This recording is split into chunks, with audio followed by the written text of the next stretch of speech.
Funny story.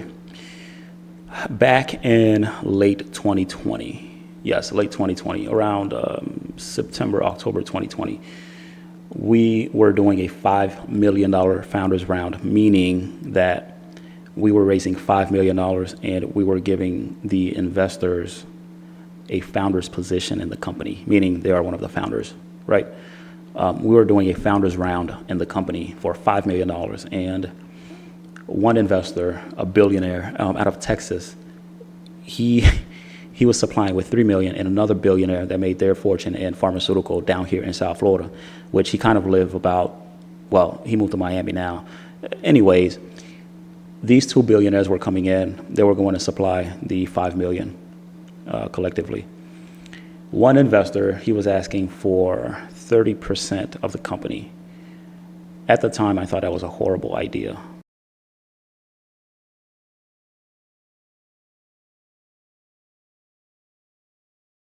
I actually turned that down.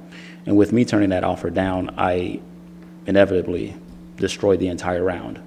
We never raised that capital. And I had to seek capital from elsewhere. In fact, I was never able to get the investors back. Well, one of them. I got the one that's in Florida, but the one in Texas, I was never able to kind of reconnect with him for another funding opportunity. Why am I telling you this? Now, there are times where I thought, man, you just turned down $3 million. What could they have done, right? I spoke to, there are certain people I spoke to, and one guy, I was thinking about bringing him on as my CFO. I met with him downtown Fort Lauderdale, Los Olas, and he was like, are you crazy? He was like, why would you turn it down? Call him back. Accept it. But the only reason he wanted that is because he wanted a six-figure salary.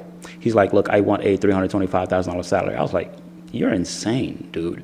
There's no way I'm paying you that. I don't care what your resume says, what kind of background you have. But he only was interested in his payout, right? Not me losing the company down the line for several factors. One, dilution that occurs, meaning once you issue stock, you raise capital again, that stock gets diluted, right? It's worth a little bit less than it's worth previously. So there's dilution that would occur. And then I know for a fact I would have needed to raise additional rounds of capital, thereby just diminishing the ownership and control I have in the company. And I did not trust anyone else with the vision that I have. That being said, I ultimately turned $3 million down. And there's been several times where I wish I probably would have made a different decision. This was a long time ago. I don't think about that anymore. But I wish I would have made a different decision. But I said, you know what? I made the decision. I stood on it. I'm really glad I made that decision because I was right.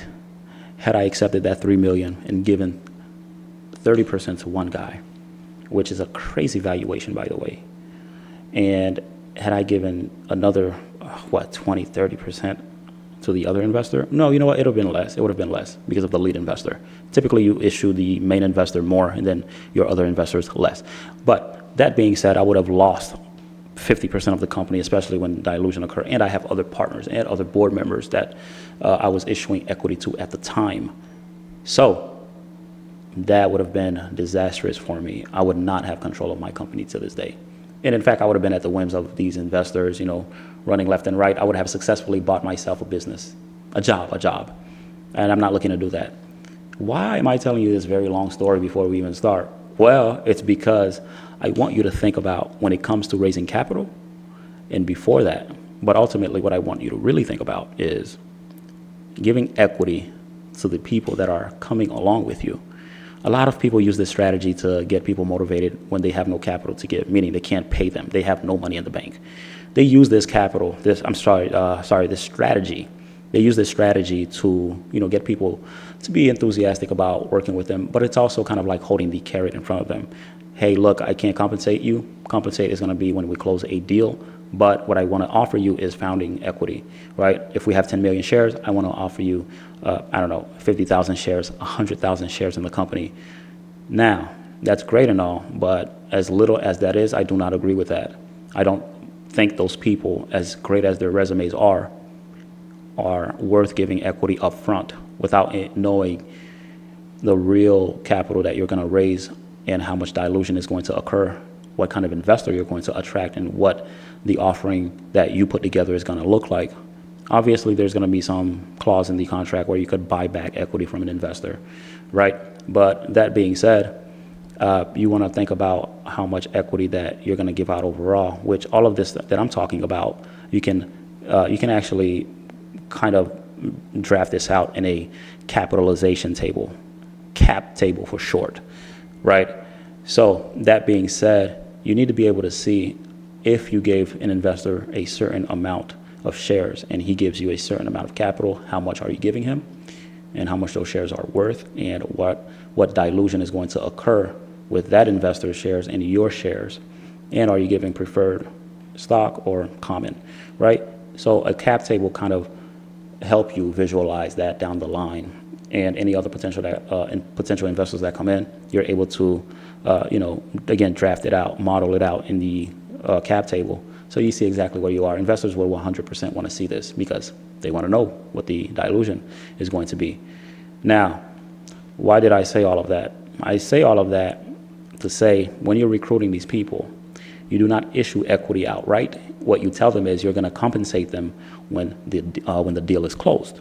Once the deal closed, you're going to have sufficient capital to be able to pay these people, working capital, XYZ, which I don't really favor that because a lot of companies use this. They use working capital without having any generated income. Eventually, they go out of business. But in your case, you're buying businesses rapidly, I would assume. So it would make sense to utilize a portion of working capital. But one way to kind of minimize that is to pay your team not on the market rate for their position. You can't bring on a CFO and pay him $300,000, $400,000, $500,000 or $1 million a year. That's insane. So that's why you don't want them to do a lot of legwork up front, because you want to be able to, be a little bit more strategic about how you pay these people, how much, because that's going to matter when you're looking at your projections and if you're over leveraged. One way to get over leveraged is by paying people, a lot more than you could afford as a company starting out, right? I know I went on a little bit of tangent there. So don't pay these people starting out. Give them cash compensation at closing, and then after that, you can actually talk to them about equity. And if you decide to give someone equity, what you do is you have a vesting schedule. What does that mean? I may say, hey, you're going to come on, you're my CEO, and I'm going to give you 10% of the company, which I wouldn't do right now, by the way, but I'm going to give you 10% of the company. But before you get that entire 10%, we're going to give you 1% that vests immediately, right? That means they have a 1% ownership right now the second they sign on. Obviously, you got to have a great compensation package, all this, but you want to tell them once you hit certain milestone, hey, if the company's worth 10 million, you get the company to, 30, 40 million, 50 million, then we have a equity distribution. A portion of that equity is, distributed to you, which they would have more stake in the company, right? That kind of give them incentive and the, carrot in front of the horse type of thing to be able to make them work a little bit harder. But they know that, once it's not just what they have, it's not just the compensation, but when there's a liquidity event that arises, meaning you sell the company, they're able to partake in that and they get a really, really huge cash out. That's what they would want to work for and towards. So keep that in mind, right? But you don't want to give that equity outright. Hey, you have 10%? Okay, by the way, you have 10% right now. No. It doesn't work that way, right? And you will also want to make sure that you have a really, really ironclad contract to where it's going to protect yourself and it lists everything, especially severance packages and stuff like that, which is normal for CEOs. But you want to be able to buy back some of the stock if the person decides to leave beforehand, right?